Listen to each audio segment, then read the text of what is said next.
Have you ever given your heart and soul to a company, only to be tossed aside like garbage? Imagine pouring years of loyalty, ideas, and late nights into building someone else's empire, only to wake up one morning and find yourself replaced. That's exactly what happened to Claire. But instead of breaking down, she broke the system. And her revenge? It wasn't loud. It was silent, strategic, and devastating. Claire Reynolds had always been the first one in the office and the last to leave. She wasn't flashy, she wasn't the loudest in meetings, but she was sharp. A strategist. At Northbridge Consulting, one of the biggest corporate advisory firms in Chicago, she had climbed the ranks not because of politics, but because of her results. Her boss, Richard Hayes, was the opposite. Charismatic, well-dressed, and ruthless. The kind of man who shook hands with a smile while already planning where to stick the knife. Claire had covered for him countless times, rewriting proposals at 3 a.m., fixing client presentations he ruined, even swallowing her pride when he took credit for her ideas. But she stayed because deep down, she believed loyalty would eventually be rewarded. Then came the meeting that changed everything. It was supposed to be a routine Monday update. Instead, Richard announced in front of the entire executive team, effective immediately, Claire Reynolds will be leaving the company. We thank her for her service. No explanation. No warning. Just like that, years of dedication erased in seconds, Claire walked out of that glass tower with her head spinning, her box of belongings clutched in trembling hands. The Chicago air outside felt colder, sharper, as if mocking her. But what Richard didn't know was that firing Claire was the biggest mistake of his career. For days, Claire sat in her small apartment replaying the humiliation over and over. She wasn't just angry, she was shattered. Bills piled up on the counter, her fridge was nearly empty, and rejection emails flooded her inbox. But then one evening a call changed everything. Claire? It's Daniel. From Crestwell Partners. Crestwell was Northbridge's biggest rival. They'd been competing for the same billion-dollar government infrastructure contract for months, the kind of deal that could define a company's future. Claire knew every detail about it. Every strength, every weakness, every dirty trick Richard had lined up. Daniel's voice was calm but curious. I heard what happened to you. And I also heard, you might know things that could help us. Claire hesitated. Helping them would mean betraying her old company. But hadn't they betrayed her first? That night she didn't sleep. Instead, she opened her laptop and began typing. Page after page of insider knowledge, strategy flaws, and buried secrets spilled out. She wasn't just helping Crestwell compete. She was handing them the keys to destroy Northbridge from the inside out. Claire arrived at Crestwell Partners headquarters on a rainy Thursday morning. The glass lobby looked nothing like Northbridge's sterile marble halls. It felt warmer, more human. Still, she kept her guard up. Daniel Mercer, Crestwell's strategy director, met her with a firm handshake. He was younger than she remembered, sharp-eyed, with that rare mix of ambition and decency. Unlike Richard, Daniel really listened when she spoke. They sat in a quiet conference room, coffee steaming between them. Daniel leaned in. Claire, I won't pressure you. But you know Richard. You know how Northbridge operates. If we don't win this contract, we're finished. I need to know if you're willing to help us tip the scales. Claire sipped her coffee, her pulse hammering. I'll help. But not for free. I don't want money, I want justice. I want Richard to feel what I felt. I want him humiliated. Daniel studied her for a moment, then nodded. Then let's do this together. For the first time in weeks, Claire felt a flicker of power. Claire knew Northbridge's bidding strategy like the back of her hand. Richard loved flashy presentations, over-promising, under-delivering. He banked on his charisma to blind clients to the holes in his proposals. She also knew about Project Atlas, a secret cost-cutting scheme hidden in the fine print of the bid. On paper, it looked like efficiency. In reality, it meant cutting corners so aggressively that safety risks would skyrocket. Claire explained every detail to Crestwell's team. Which buzzwords Richard used to impress government officials. Which subcontractors he planned to exploit. How he manipulated timelines to look faster than they really were. Crestwell's analysts scribbled notes furiously. For the first time, they had a map of Richard's mind. But Claire had one more card up her sleeve. She still had access to old emails, drafts, and confidential memos saved on her personal drive. The kind of evidence that could bury Northbridge in scandal if it ever came to light. By day, Claire pretended to be just another unemployed worker. She went to job interviews, smiled politely at neighbors, and told her parents she was figuring things out. By night, she became something else, a shadow strategist. Cresswell gave her a secure laptop, and she worked from her tiny kitchen table, spreading papers across the counter like a general plotting a war. But revenge wasn't clean. It was messy, lonely. Sometimes at 2 a.m., she caught herself staring at old photos of her time at Northbridge. The office parties. The late nights when she and her colleagues laughed over takeout. She remembered the sense of belonging. Then she remembered Richard's smug face as he announced her dismissal. The way he avoided her eyes as security escorted her out. And the guilt turned into fire again. Meanwhile at Northbridge, Richard was riding high. On the surface, everything was going his way. His team was polishing the final pitch, and he bragged to the board that the contract was as good as ours. But then strange things started happening. A subcontractor backed out unexpectedly. A cost model Richard was hiding was suddenly challenged in a preliminary review. Competitors started echoing phrases only Northbridge had used internally. Richard slammed his fist on the conference table one morning. "Someone's leaking. Find out who." His assistant stammered. "But no one's left the company recently except." Richard's eyes narrowed. "Claire." Cresswell's proposal wasn't just stronger.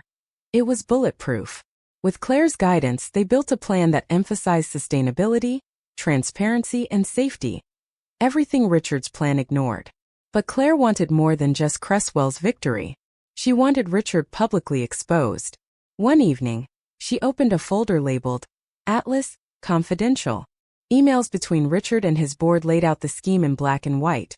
Safety standards would be slashed to cut costs, workers would be pushed to dangerous limits, and corners would be cut in material sourcing. If the government saw this, Richard was finished. But leaking it too soon could backfire. Claire had to wait for the perfect moment, when Richard was most vulnerable, most confident. Only then would the fall be spectacular. The government announced the final presentation date. Both Northbridge and Cresswell would present their bids back-to-back at a high-profile event in Washington, D.C. The contract would be awarded within weeks. Claire knew this was it. Daniel booked her a hotel near the venue. She wouldn't be on stage. Cresswell wanted to protect her anonymity, but she would be in the shadows, coaching, adjusting, preparing final data. The night before the presentation, she stood by her window overlooking the city lights, her reflection staring back at her. "Tomorrow," she whispered, "Richard Hayes will finally learn what it feels like to lose." The ballroom at the Washington Grand Hotel was buzzing. Rows of polished chairs, the sharp click of cameras, the air thick with ambition. Government officials sat at the front, their folders neatly stacked, pens poised. Claire, dressed in a simple navy suit, slipped into a back row. No one gave her a second glance, just another face in the crowd. But her heart raced with every breath. At the front of the room, Richard Hayes was in his element. Perfectly tailored suit. Expensive watch flashing under the lights. That easy, manufactured smile plastered on his face. He leaned toward a board member and whispered just loud enough for those around him to hear. "This is already in the bag." Claire clenched her fists under the table. That arrogance, that was what she had lived with for years. Richard's team took the stage first. The screens lit up with glossy slides filled with buzzwords. Innovation, efficiency, bold vision. Richard strutted across the stage like a showman. He waved his hands, cracked a joke or two, and promised timelines that sounded impossible. The officials nodded politely, but Claire saw it. The subtle furrows in their brows when numbers didn't add up. The whispered notes between them when Richard breezed past safety concerns. Still, by the time he wrapped up, applause echoed through the room. Richard bowed slightly, as if the contract was already signed. Next came Cresswell. Daniel walked confidently to the podium. His voice wasn't loud, but it carried weight. He spoke plainly, directly, without the fluff. Claire had spent sleepless nights refining every line of their proposal with him. Every word was backed by solid evidence. Every timeline realistic. Every budget transparent. The turning point came when Daniel said, Unlike other proposals, we refuse to sacrifice safety for profit. We've all seen what happens when shortcuts are taken. Lives are put at risk. We will not allow that. A ripple went through the audience. Claire watched Richard shift uncomfortably in his seat. As the Q&A began, one of the government officials asked Richard directly, "Mr. Hayes, can you explain how your cost savings align with federal safety standards?" For the first time, Richard hesitated. His smile faltered. He stammered through a vague answer about optimization. Claire's pulse quickened. Now, she opened her laptop discreetly, connected to the hotel's Wi-Fi, and uploaded the Atlas documents, the incriminating emails, the memos, the spreadsheets, onto an anonymous server. Then, with one click, she sent the link to every official in the room. Phones buzzed. Screens lit up. One by one, brows furrowed deeper as the documents spread like wildfire. Richard didn't realize what was happening at first. Then whispers rose. One official held up his phone and asked sharply, "Mr. Hayes, would you care to explain these documents? They appear to show deliberate violations of safety standards." The room froze. Richard's face drained of color. He stammered, This is taken out of context." But it was too late. Screens around the room displayed the damning emails. Richard instructing his team to bury the risks, mocking regulators, cutting costs at the expense of worker safety. Gasps filled the ballroom. Cameras flashed. Reporters scribbled notes furiously. Richard's carefully built empire was crumbling before his eyes. From the back row, Claire sat motionless, her expression unreadable. Inside, her heart pounded with triumph. Years of humiliation, erased in one glorious moment. She whispered under her breath, "Checkmate." Daniel spotted her across the room and gave a subtle nod of gratitude. He knew. She had just changed everything. The room had erupted into chaos. Reporters whispered urgently into their recorders. Government officials flipped through the leaked files with disbelief. And Richard Hayes stood frozen, his once confident smile shattered. "Ladies and gentlemen, please. This is an outrageous fabrication." Richard's voice cracked as he slammed a fist onto the podium. But the more he shouted, the more desperate he looked. Security approached the stage, gently but firmly pulling him aside as murmurs filled the hall. His board members shifted uneasily in their seats, some already gathering their briefcases, unwilling to be tied to the sinking ship. In the corner, Claire allowed herself the smallest smile. For years, she had carried Richard's mistakes. Tonight he carried his own. By the next morning, headlines blared across every news outlet. Northbridge scandal. Secret safety violations exposed. Government investigates corporate fraud. CEO Richard Hayes accused of endangering workers for profit. Claire sat in her kitchen, coffee mug in hand, watching Richard's face plastered on the TV. His once polished image was now replayed alongside damning quotes from the leaked documents. Neighbors whispered about it in the hallways. Former colleagues blew up her phone with texts. "Did you see this? He's finished." And through it all, Claire felt lighter. But Richard wasn't the type to go down quietly. He stormed into Northbridge's headquarters demanding answers. "Find out who did this. I want every IT log, every employee checked, every." But deep down he already knew. Claire. Late that night, he sat alone in his penthouse, staring at a glass of whiskey. The city glittered below, indifferent to his downfall. For the first time in decades, Richard Hayes was powerless. Meanwhile, Cresswell Partners received the call they'd been waiting for. The government awarded them the billion-dollar contract. Daniel immediately called Claire. His voice was calm, but she could hear the excitement bubbling beneath. "We did it, Claire. We couldn't have done this without you." Claire leaned back in her chair, a rush of relief flooding her chest. "No, Daniel. You did it. I just leveled the playing field." But Daniel knew better. Claire wasn't just a strategist. She was the architect of Richard's downfall. In the weeks that followed, Claire found herself in a strange new reality.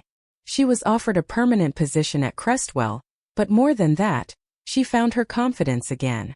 For years, she had been invisible, overshadowed by Richard's charisma.